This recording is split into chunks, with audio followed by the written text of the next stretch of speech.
Do I sound sick? I should, because I am. I have what's known as the man flu. But hey, I did promise you that there would be 3 Patron exclusive videos this month. The other one is already recorded, thankfully, before I lost my voice and what have you, and, you know, got this head cold / man flu.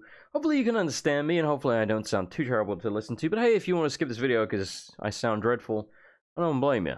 So, you might be able to tell, I'm in the Grimrock 2 dungeon editor here. This is obviously the mod that I've been working on for, fuck man, like a year and a half now? Something like that? It's been a long time. It's nearly done, and nearly means like 80%, so if you do the math there, we're probably looking at a few more months, and it'll be fucking finished. It takes a long time. So, what I'm first of all going to do here for you is I'm going to show you how the editor works really quickly in its most basic form, just so you can sort of understand it, and then I'm going to show you a couple of little bits, but obviously there will be spoilers, but I'll try not to spoil anything too terribly important, but there's probably going to be like some solutions to puzzles and stuff in here. I'll try and warn you ahead of time and give you some sort of indication where you can skip to in the video and blah blah blah to skip past the puzzle solutions and whatnot, just in case you're one of the 5 people that will end up playing this. Maybe I'm being overgenerous by saying 5. I don't know. Grimrock 2 came out like 2013 or something. 2015, 2013? I think 2013 actually, because it's not as old as Skyrim, but it's not that much younger. So yeah, it's a pretty old game, but damn it, I have fun making this. So anyway, and you know, I feel like I'm learning stuff. I will sort of open up a fresh dungeon really quick, just because it will load a lot quicker, and that way I can sort of tutorialize you on how it works, just so you are not completely lost here. Don't worry, the tutorial is going to be like a couple of minutes. It's not going to be like 35 minutes just of tutorial. So when I snap my fingers, when I stamp on your foot, you smile and nod. Hello, Mr. Thompson. Anyway, I'm going to snap my fingers, and then it should switch over to the other one, if I edit this correctly. There! Okay, so, it's randomly generated a name here. It's called the Tower of Lavacia? Lavaica? It's not a bad... It sounds kind of cool, doesn't it, really?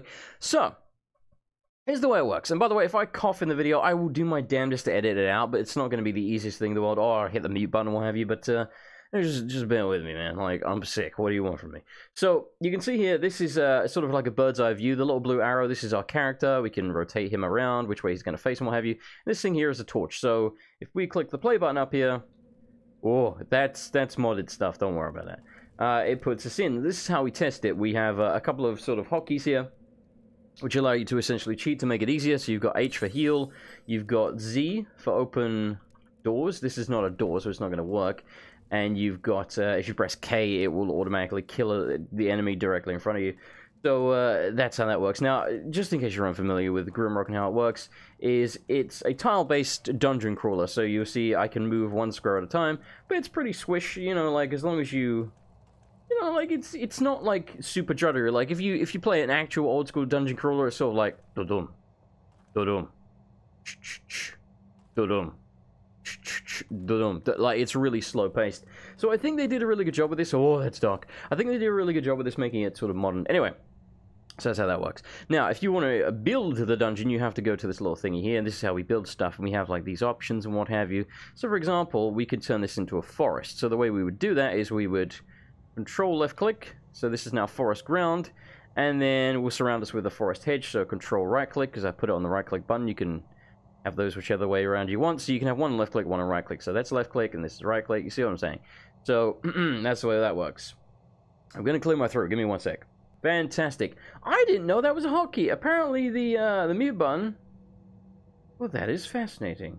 Zooms in. How does one zoom out? I don't know. I guess it would be minus. Where's the minus key? Hang on. Is it this one? There we go. Okay, there we go. I didn't know that was... That's probably not terribly useful, but interesting nonetheless. I mean, I haven't used it yet, right? Okay, so... the thing is, however, if you are building like a forest or whatever, you need to make it an outside area. And the way you do that is you need a height map. So we just type in height map, we find the forest one, and we put it down. It doesn't matter where you put it down, as long as it's like a little... it's like a flag, essentially. So now it knows that this is a forest. So if we... go back in, Boom, we're in a forest. Now, there's no sky or anything, like, you have to put in the sky, so if we type in sky, we can put in forest day sky, lovely, and then we go like that, and then we load back in, and then boom, we have a sky. You get the idea, man. You get the idea. So, that's basically how it works. Now, if we want to have something, for example, if we want a monster, right, again, pretty basic, you go here, and this is where the items and stuff are. Or the entities, I guess. And we could put down like a crone, and we could put down a crab, and then we reload back in, and then we got like a crow and a crab trying to murder me. No, get out of here! Get out of here, you goddamn crab bastard! Okay, so that's the way that works. I think you get the general gist of it. Again, I'm trying not to make this tutorial terribly long. I just want you to understand what's going on here. Every time you see it zoom in like that, it's me muting. I'll do my best to cut that out in editing, so it's not too bad. But anyway, so if we want to do something more advanced, let's say, for example, we want... God, I'm trying to think of a good example. Okay, so we have an order here, right? We're going to put down the order.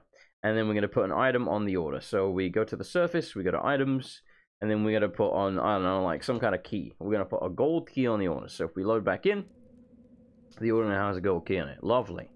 Right, now what we want is we want that to be sort of a trap, right? So, this is a lot more basic than most things. For example, what we could do is we could bring up a force field. We could put it here, where the player is going to be standing. I mean, you can take from the sides of the order, so let's just do that. So it's like, we can only take from the front. And then we put the force field here, and then we turn the force field off, so it's deactivated. So if I load into the game, there's no force field here. But, what we can do is... we can go to connectors, and this is the easiest way that you can do like very basic stuff in the editor. This doesn't involve scripts. Scripts are where the more complicated stuff happens, which you kind of need unless you want the whole game to be very basic. So what we could do, for example, is we want to change it to on remove item. So when the item is removed from the order, we want this to activate the... what the hell is it called? The force field. So pick that up. Oh look, we are trapped. Obviously, this is a bad idea, because we literally can't do anything now. We are completely, utterly, like, this is game-breaking. Like, so, you know, you gotta think about these things as well. Like, the amount of stuff I've made, and then I'm like, oh, this is either cheesable, or it breaks the game in certain ways, and you gotta, like, test it. Like, the amount of playtesting I've done is just unbelievable to get stuff working.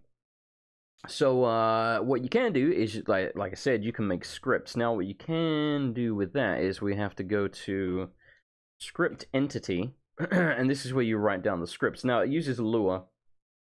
I'm not terribly familiar with Lua, but essentially you need to make a function. So you do function, you do the name of the function so you can remember it, and we'll call it like, I don't know, spoopy. I have no idea what I'm going to make. And then you have to do the little opening and closing brackets. Why? I don't know. Don't ask. And then you want to do like tab, and then you write down the function. The script, if you will. So, the most basic one I can think of off the top of my head is to have it play a sound. So, play... You have to capitalize, like, the caps locks and stuff that I'm using here, they have to be correct. So, play sound, trickster, underscore, I was making sure that wasn't my, my mute key. It used to be. Trickster underscore laugh, and then you want to type in end. So, that is one entire function. From beginning of the function, where it says function, and then end is how where the function ends. If you know what I'm saying. The script, I guess. So, then we can go to connectors, same thing. On remove item, we want it to then activate the script. Looping. So, when this is removed, if you can... I hope you can hear this, by the way. I hope it's loud enough. There you go. It plays the sound. Now, obviously, you can... If you know what you're doing and you can script it properly, you can make some crazy shit happen. Again, there's a lot of very basic things you can do. You could just put down, like, a spawner. If we go to the spawner, and then we go, like, here... yeah. For the sake of showing you, so it sort of pops up in front, we'll put them like that. And then we'll go here. Okay, this is a good example. So we have like a statue. Let's find a statue, and we'll put the statues, yeah. So if we load in the game, we have two very phallic looking statues. They look like dicks. Also, it bothers me that they're both slanting and facing to the wrong side, but I'm kind of too lazy to fix that. He says totally fixing it. There you go. Do they look okay now? Well, at least you can see. They do actually have faces. I don't know how obvious that is, but you know, they're supposed to be sort of old and worn. And then this one will sort of face inwards a little bit. So I think if we turn it like that, question mark. Yeah, and then we'll face this one like that. Did I rotate the spawner? No, I did not. Okay, so then they'll sort of... that looks weird, but whatever. So then, what we want to have happen here, again, I'm using this just as an example. Let's say we want the statues to turn into enemies, and the statues to disappear. The easiest way of just doing that, you can destroy the obstacle, but I find it, well... yeah, actually, I guess we'll just have them destroyed. So, this is the ID. Now, the name is different from the ID. You see, the name here is exactly the same as this. The ID is just its identification. So, you can call this G if you want. I can call it G1, and I can call this G2. Why G? I don't know. It's the first key that my fingers hit. My fat fingers. And so, then we need that ID. So, then what we do here with the script is we'll have... I think we just do G1... destroy? Let me test this. Destroy. Let's just because again, like, there's a lot of stuff here. So let me just make sure this works. There you go. It gets destroyed. Lovely. So what we can do is we can do the same here. You know, the easiest way of doing that is we'll just copy paste this. Oh, son of a bitch, get out of here. Copy paste that and then just change the 1 to a 2. Because, you know, obviously 2 represents this one. So what we'll then do is we'll have the spawners activate. Now you can do that with scripts as well, but the easiest way to do that would be to just do the same thing here. So on remove item, son of a bitch. On remove item, spawner activate. On remove item, spawner activate. So then we have to set the spawners to spawn something, because right now spawned entity, there's nothing there. So we'll have them spawn, I don't know, golem. Do we have any kind of golem monster? We have magma golem. Sure. Well, this is a fucking terrible idea. We'll have them turn to magma golems. Now, obviously this is not going to look like the statues are turning into golems, because the golems don't look anything like the statues. Like, what you would generally be going for here is to have them, you know, something that looks like the statue. But in my mod, I do have some stuff like that. Like, I have statues that look like enemies, basically. So when you walk in one of the rooms, the statues sort of pop and turn to the enemies, and it looks like the statues of the dudes, you know what I'm saying? But with this, again, I'm just using this as an example. There you go. They have turned into giant golems of death. Let's kill them. Oh god, my health. Yay, scum! So there you go. That is a very basic tutorial on how that works. How long did that take? 13 minutes. You know what? I'll take it. Right. Snap my fingers again, and I'll bring back the mod. Okay, so here we have my mod. Now, these things here, these clocks, they are timers. They do exactly what you think they would do. So, for example, I can set this one. It's on a 1-second timer, but it's set to disable itself. So, after 1 second of this being activated, it will then activate something else. And these are useful for setting, you know, things to trigger at certain times. You know, like if you, for example, if you want the character to walk down a hallway, okay, that's a bad example. Let's say you want the character to, okay, no, the best example really is at the beginning of my mod, you start here, and I'm going to make a cut here for a second because I have so many assets in this mod, you can see it doesn't play instantly when I click play, which makes playtesting this quite a bitch. So give me a second, I'm going to make a cut, and I'll bring it back in when it actually loads. It doesn't take that long, but yeah. Okay, so, we're back. And you may notice this music in the background now. I intended that to be the case in the first place, but I frankly forgot to start it because I got all carried away. So, for example, we have a trigger here.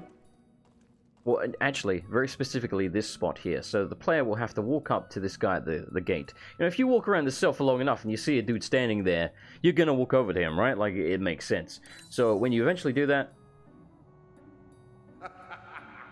you notice how the sound effect didn't play the second I hit the square that I'm standing on. That's because it triggered a timer, and then the timer after like 2 or 3 seconds, same thing with that, caused all this stuff to happen. So that's basically what timers are for. Alright, gonna make a quick cut again. Okie dokie, so this is an area in the mod, spoilers, I know, amazing. It's supposed to be sort of an abandoned town. You notice there is essentially no sky. I did that intentionally. There is actually a sky, but I set it to be, like, black. Because I think it makes it look a lot more atmospheric and creepy. This took a bloody long time to make, let me tell you. Essentially, and, you know, spoilers here if you are planning to play the mod. Again, I know it's only going to be a couple of people that do, but just for you, be aware, spoilers. So, I have a sort of haunted woods section before this. Like the Lost Woods, my god, words, from Zelda. So you can hear the trickster laughing in the distance, and you follow the sound of his laugh, sort of the way you follow the ocarina sound in, you know, Zelda, or whatever the hell she's playing. She's playing ocarina, right? I don't know what she's playing. But anyway, Saria, the chick of the forest, you know what I'm saying? You follow the sound that she's making, the music. So in this game, you follow the sound of the trickster, and then he leads you here. So the idea... Actually, no, I'm not going to spoil the lore behind this, but I do have lore behind this. But basically, the trickster is... he's running rampant here, and this town is abandoned. You will not find anyone here. But you can see there's like a bar and stuff. There's a smithy right there. The smithy is locked, as you can see from the keyhole. We need to grab the key. Now, there's only a couple of log buildings in this place. And I did put sort of creepy sound effects and stuff around so that, you know, it's like the trickster is stalking you.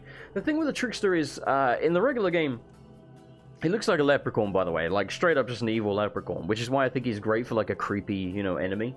Sort of like the boss of the area. The thing with the trickster is that in the game, he's very heavily scriptable. You can have him run up and pull levers and run away and all sorts of things like that. Now, I was working on scripting him, but it's bloody difficult to figure it out. Basically, I got him pulling levers, but I couldn't stop him pulling the lever. So, for example, I was trying to have him, you know, like, pull a lever to shut you in an area with a gate and stuff like that. He would pull the lever, and then just keep pulling the lever over and over and over again, like he was aggressively jerking it off. And I couldn't stop the little bastard from doing it, because the plan was he was going to pull the lever, laugh, and then do the little, like, psh, you know, throw the power at the floor thing to teleport away. Didn't friggin' work. He just went ham on that lever.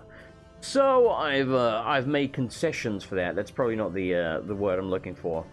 But yeah, essentially, I've made changes so that he will stalk you, more specifically through the mine that is underneath the village itself. So let's head on down to the mine. I'll show you a little bit of that. Again, I'm going to try not to spoil stuff, but inevitably there will be spoilers. So you have been warned. Where the hell is the mine entrance? Alright, the mine entrance is here. Perfect. Means I don't have to make a cut. Lovely. Again, I should point out this stuff is not finalized. Like, a lot of it looks very bland right now because it's not done. The more decorative stuff, like putting ivy on the walls and what have you, is going to be done later. This is a puzzle. Don't look down. Is a giant room of chasm. So I'm just going to turn collision off, which is another thing we can do. I can't see where the hell I'm going. Alright, turn collision off so that we essentially can just, you know, walk on air. And then we're going to cross to the other side. Lovely. And when you do make it to the other side, you got that, which is a teleport to take you back. Again, not going to spoil how you get across. Okay, so this puzzle I'm quite proud of, but I'm not going to spoil it. I also kind of can't because I don't have an item. Are there any items around here? Well, I guess I could cheat and just go grab something. So let's grab this, shall we? Right. Oh, Jesus, fuck. Ow! I wasn't planning to fall down there. I forgot. Oh God, Sephiroth, get out of here! I might have forgotten that I turned collision back on. So then we just fell. We just bloody fell. Let's listen to well, yeah, I guess it doesn't matter about the copyright in the video, does it? We'll listen to Daft Punk or Daft Punk for you Americans. Alright, so let's go back up. This teleport will take us back. It takes us back to this room. We haven't even been in this room yet. So let's head back up to where we were. Because, good lord, we don't want to be there. Ah, hey, the stuff on the floor that I left there. Again, this is for the purposes of testing. This stuff will not be here normally, so this is handy, though. So we've got a bow, arrows. You actually do need a bow and arrows to progress here, I believe, if I remember correctly. I totally just spoiled something there, but that's, like, the most basic part of the puzzle here. So, you do that. Notice that teleport stays for a lot longer. So yeah, that's kind of the key here. But again, it's not that basic at all. Well, I guess I'll show you the very beginning of how this works. So I kind of already spoiled that, you know, you shoot that, right? What'd that do? Damn, I shot it too late, son of a bitch. See, even my own mod is like, it's not that easy, man. Alright, that deflects. Oh, Jesus, fuck! Yeah! There's a lot of traps. So, you notice it deflected the arrow over there, because if you look carefully, you can see there's like a pressure plate over there. Now, I do believe we may have a problem. Let me check on that. See, again, this is why you playtest it. Yeah, you see, it's... No, actually, I do think this will get fixed. You see the way it's stuck on the pressure plate? So now, we technically cannot activate the pressure plate anymore because it's already down. However, think this resets it. Yeah, it puts our stuff here. Okay, perfect. So this is why the switch exists. It's just a reset switch. So you don't get stuck. See? You gotta think about this stuff. Alright, so we do that. We pop that bad boy. And then we move the hell out of the way. Oh, God. God, you gotta be really quick. There's a lot of reflex testy stuff in here. But again, it's not, it's certainly not the be-all and end-all. I do require the player to use their brain as well. That should do it. There we go. So it shoots the fireball. Wait, what? Wait, what? Hang on a minute. Oh, okay, so. You see there's a receptacle here and a receptacle there. I really don't want to spoil any more of the puzzle, but you get the idea. Right, so, anyway. That puzzle, I will point out, is optional. You do not have to do that. However, probably a good idea that you do that. Because, you know, I've tried to make the more complex puzzles and stuff like that in the mod optional, and therefore give, you know, the secrets to unlock items and what have you. And secret areas and whatnot. I have 2 secret dungeons. And, yeah, it's so much stuff, man. Like, I just really don't want to spoil. Okay, so, we fell, actually, down right about here. When we fell all the way down, we fell and landed about there. So, you may have noticed there was no way out. There was a door that was shut. So, again, spoilers here. There's also a locked door over here. What you have to do is you have to drop down right here specifically, and then you can bypass these things that are blocking you.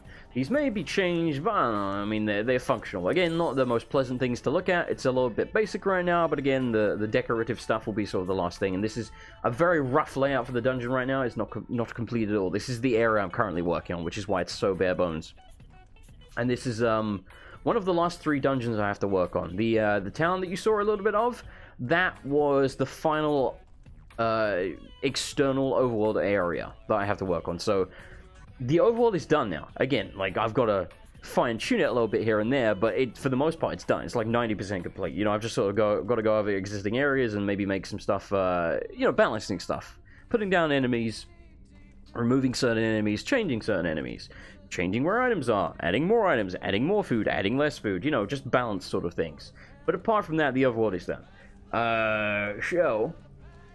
Yeah, this is just like a little bit of what I've been working on, but like, without showing you the puzzles, which I kind of blatantly refuse to do, because, you know, spoilers, there's not much I can show you here. So, I'm gonna snap my fingers once again, and I'll show you a little bit of some non-puzzly stuff, so you can get sort of an idea of what it's like, so. Alright, what up? So, I will warn you, if you remember, I don't know how many of you saw it, but I did a first 30 minutes of the mod, showing off the first dungeon. We are on the very, like, this staircase is where you exit the end of the first dungeon. So this is the beginning of the overworld area. So this is going to spoil the sort of, the way I wanted this to feel was when you come out of the vault in Fallout, or when you leave the sewers in Oblivion. That sort of feeling where you've been underground for the beginning, and then you go out and you're like, holy shit, it's a whole new world, like that kind of thing. So this will spoil that feeling for you if you are planning to play this. Again, I can't spoil that. I can't stress that enough. So please, don't watch this part if you don't want this stuff spoiled. You've been warned. But again, I know the majority of you are not going to play the Grimrock mod, because most of you don't even own the game. Barely know even what it is. So, yeah. For the rest of you, you know, you've been warned. Okay, so. And again, I'm not going to show the last half of this dungeon, because there's a lot of puzzles and combat challenges and stuff like that. I just don't really want to spoil. So. We go on, we finish the dungeon, we finally got the key to exit.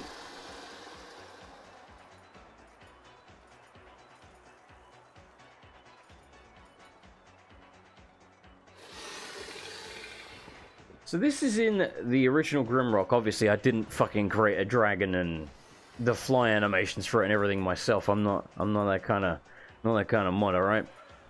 I'm using what I have and what other modders have made, basically. First of all, get out of here, you little shit. By the way I've set it up with these enemies is there is a bunch of invisible barricades here. Did that guy just walk through the wall? Yeah, I gotta fix that. Wait, did I not add? No, I didn't add walls here yet. Okay, well, that's something to fix. Yeah, I gotta fix it. But yeah, there are invisible walls. Ironically enough, considering the physical walls don't act as walls right now. But yeah, there's invisible walls sort of around your character here. until the dragon animation is played out. So you can stand here and, you know, be like, oh, it's a dragon and shit. So you don't get mauled to death whilst you're looking at that. I thought that was kind of a good idea. So, I also set it so that it's always nighttime when you leave this. I almost said leave the vault. When you leave this area here, when you leave the Bastille, and you may notice it's a massive fucking castle. That's way bigger than the one in Grimrock 2, which means the final dungeon is going to be quite large. Because actually, the final dungeon of Grimrock 2 is not that big. Like it's a few floors, but the floors are actually freaking tiny inside, which I don't blame them, because by the time you get to that point, and I'm getting to that point myself where I'm like, I'm running out of ideas for puzzles and shit. I have a couple of really good ones that I've specifically saved for the final dungeon. But yeah, it gets a little out of control where you're like, holy shit, there's so many things, and I gotta, like, do all the stuff. Right, so anyway, it's set up so it's always dark. It's always nighttime when you leave here, the first time, obviously. Because I thought it was kind of cool. I think it looks a lot, you know, more ambient at night. You son of a bitch! Get out of here. I'm trying to rest until daytime, goddammit, so people can see properly. Oh, bastard. There you go, there's it in daytime in all its glory. Our guy fell in the water. In all its glory. Alright, so let's make a break for it, shall we? And again, you see, like, all these patches of seaweed and stuff like that, I had to pull that down myself, like... And again, this is not finished. It's such a mammoth amount of work, it's bloody, it's insane. It's insane. Get out of here, you little bastard. Hey, look, a pile of rocks. I wonder what happens if we go over here to use a save press. Oh no, the rocks attack me, get murdered. Okay, speaking of which, I will spoil this puzzle, so, you know, again, look away if you don't want to see it. There is a gate over here with a chest. And see, this is another thing that isn't finished yet exactly. Basically, there's a pressure plate behind the chest, so you're like, how do I activate the pressure plate? Well, I'm sure most of you have probably figured out. We have rocks and things that we can throw. You just throw it over the gate. There you go. But what you have to be very careful of is the people playing your mod may be complete muppets, and they may be like, oh, I've got a really important key. Let's pretend this is the key, right? This is a really important key. There's only one of it in the game. Okay, let's pretend this is the key, because it will travel far enough. There's a really important key. Oh, wait, no, it's gone now, and I can't get it back, because we can't get behind this chest. There is no bloody way of us doing that. You know, unless we're cheating like this. So I need to put an invisible teleporter in there or something to be able to teleport out what you put in there. I might just put like a little switch here like we had before. I got a ton of music now, so fucking loud. So, yeah. It's a staggering amount of work, man, that goes into this. It's a staggering amount of work. Right, so, since I already talked a little bit about the sort of Lost Woodsy thing, excuse me, I'll show you that, the entrance to it, actually right over here. That's that. I'm not going to show you the wood thing itself. It's like the Lost Woods. It all looks the same because you're supposed to get lost. So that's the way that works. Hey, look, there's guards. Ah, you little bastard, get out of the way. There we go. Escapees, quickly close the gate. The king will have our heads. Yes, there is a tyrannical king, and you're prisoners and you try to escape him and stuff. You may notice the inspirations here from Oblivion. You may notice that. Not that there was a tyrannical king in Oblivion, but still. The whole escaping part and what have you. So there's that. There is also an exit. I don't know how well... through there. There's an exit through there. You have to swim in the water. And there is one more. Right over here. Now these paths divulge and stuff like this. This is a modded waterfall. Obviously I didn't make it. Someone else made it. Looks bloody lovely, doesn't it? Look at that shit. Look at that shit. Look, it's like Skyrim with guns. Okay, so... there are guns in this. And here's a forest. There's another waterfall there, and there's like things and bushes and stuff we gotta destroy. I'll show you a tiny bit of the forest, but again, I don't want to show you too much. Jesus Christ, this music still sounds way too loud to me, man. That's a little bit better. It still sounds a little bit loud. Again, here's a challenge that... well, okay, let me rephrase that. There is a big challenge when designing these maps, is that you have to take that into consideration, is that they are maps. This isn't just, you know, an open world Skyrim, like, run around a forest. It's a map. It's me, Mario. So, you have to think about... you have to sort of cut off... You can't just have big open areas. Like, you can, but it's not effective, because the combat in this game relies on you not getting cornered. So if you just have massive open areas, the player is never going to run into any challenge with the combat whatsoever. So you have to design it sort of even on the overworld, it's got to be very tight and linear and dungeon crawly and what have you. So you notice there's a lot of trees and paths and things like that, so that, you know, you're not just running around in a giant open forest, because again, it's just far too easy like that. The combat is absolutely no challenge if you can just infinitely dodge around every single enemy, because that's the way the combat works in this game. You have to, you know, it's almost like Punch-Out. Like you are dodging Punch-Out. I've never played Punch-Out. You dodge. I'm assuming this is what Punch-Out is like. You are dodging punches, and or dodging attacks in this case, and attacking them back, and, you know, again, trying not to get cornered in the process. And sometimes there will be ambushes that will pop up, and you've got to be aware of that, and, you know, account for that, and sort of divert your path and what have you. So, whoa, it does that sometimes, like, only when I'm playing in the editor. Well, actually, no, I think it does it in the regular game, but it would just have, like, a moment where the frame rate drops to shit for a couple of seconds, and then it's fine for, like, the rest of you playing it. It's very strange. So, that is a little lakey thing you crawl out of, isn't it lovely? Oh, look, there's a big old tower there. These things contain challenges, sort of. So you'll either have to find, like, a secret item or something in the area, and then use it to get inside. And inside there is good rewards, and you want those rewards. Spoilers. Again, I really don't want to show you too much more of this. Hey, look, speaking of ambushes, it's a fish man. Get out of here. Again, the enemies and the item placements and whatnot are not finalized, but mostly they're pretty done for most of these areas. This is another puzzle. You can't really see it all that well. Well, you can kind of see. There's some items over there, and if we... How did that work? I've never done that in testing ever. Okay, well, we didn't get through, is the point. I guess that's why I put that other teleporter there, because you actually can run past this. But you see there's a receptor on the wall there, there's this head, and if you look, there's a lever here which shoots the thing. And, yeah, basically you just gotta time it to get it past the teleporter. It's you know... Spoilers again. It's the most basic puzzle because it's the beginning of the game. It's not supposed to throw super hard shit at you. What you get is another challenge when you have stuff that's open worldy, which is the way this is. You can go pretty much anywhere that you want in this mod. For the most part, there'll be the odd situation where you need a bow and arrow or something to progress and what have you. There's some stuff like that that sort of locks you off a little bit. But for the most part, you can, again, for the most part, go pretty much wherever you want. So, yeah. Again, this is another good example. This beach was massive. Like, way more open than it is now. But it was just too easy. Like, the crabs and what have you around here. I think I had more of them originally. I think there was kind of an aggravating amount of crabs. I cut that down, because again, this is one of the earliest areas you can go to, so I don't want to go too ham on the player. This dude is programmed to look in that direction. He's on guard duty. That's like a state that you put them in. They're either on guard or they're just on default, and default means they'll just walk around. You see the... what the hell are they called? Turtle dude over there. He's also on guard. So unless we walk in front of him, he's not going to pop out.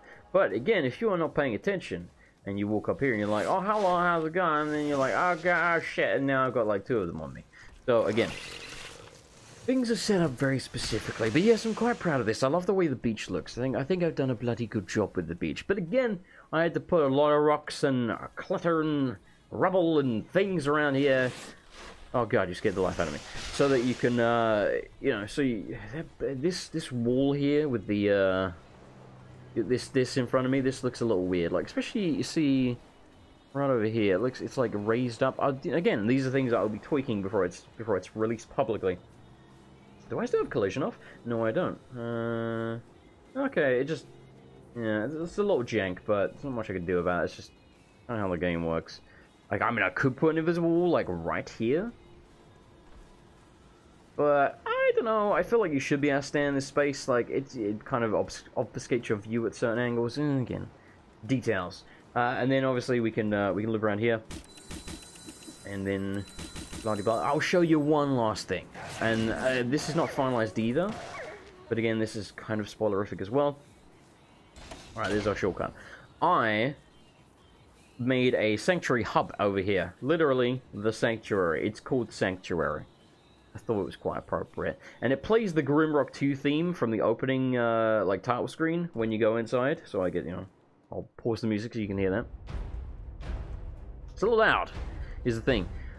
But I do think it kind of suits the area. So these are, again, another modded thing. They're teleporters. So if I unlock another one of those, I can teleport between the two.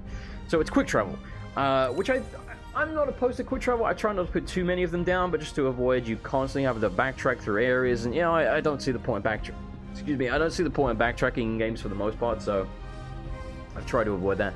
Save crystal here. Just got like a glowing orb around it to make it look unique, because again, this is Sanctuary. It's supposed to look badass. These are shops. This took a staggering amount of scripting. I will show you. Look at all these scripts. And each one contains this much text. Now, I could put like more text in the same one, but yeah, it was a lot of work. And then we've got this one over here as well. Look at the amount of scripting here. Now again, I'm not a scripting expert, so this is not optimal. I'm sure people could do this with a lot less words and what have you, but the point is it works. Like, you can literally trade things for goods. Now, these stores only take gems. You may have noticed that puzzle we were looking at with the teleporter, where we ran in and got teleported back out, where we had to shoot like the blob through. There's a blue gem there. So it's currency in this game. There are, however, also coins. But you can't use the coins in the shops, which I might sound a little strange, I understand that. But there is a reward room in here, much like Grimrock 2, where you can use golden keys, but you can also use coins. You see there's coin slots here. You put 10 in of the correct one. I think it will tell you on the wall here. Yeah, silver coins. So if I put 10 silver... It's loud, I know, which is why I'm talking loudly. If you put like 10 silver coins in here, you can pick your reward. So there you go. There's a shitload of rewards. Maybe too many, I don't know. This mod will end up being a little bit longer than regular Grimrock 2 when it's done. It's probably already longer than Grimrock 2, so yeah, it's kind of how I'm basing it off of. And there's like 3 more dungeons left to go. So, probably, at a guess, maybe like 30% longer than the main game or something. The main game is about 25 hours, if you don't completely and utterly know what you're doing. If you know what you're doing, I'm sure you could speedrun it in like 45 minutes. Because it isn't the way games work. So, yeah, lots of stuff. And I don't really want to spoil too much more, but I will show you over here. There's another place you can go.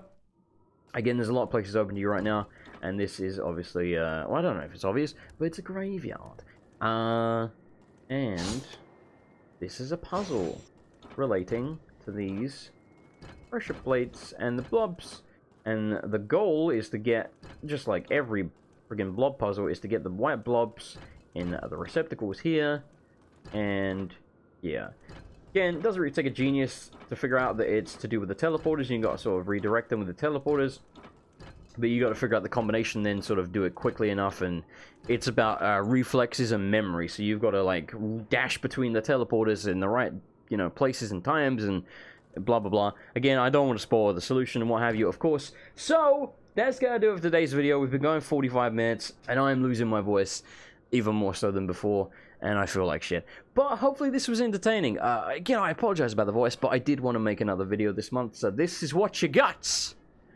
And the last one was me singing Wanted Dead or Alive by Bon Jovi. So if you missed that, it should go up before this. I haven't actually uploaded it as of me recording this. I obviously recorded it before I got sick. So it should go up before you see this. Recommend you go check it out. Also this month I uploaded the third part of me playing... What is that game called? Deus Ex Mankind Divided. So, yeah. Anyway, thank you so much, guys, for the support. I really do appreciate it. Let me know if you found this interesting. I could always do more of this sort of thing if you did.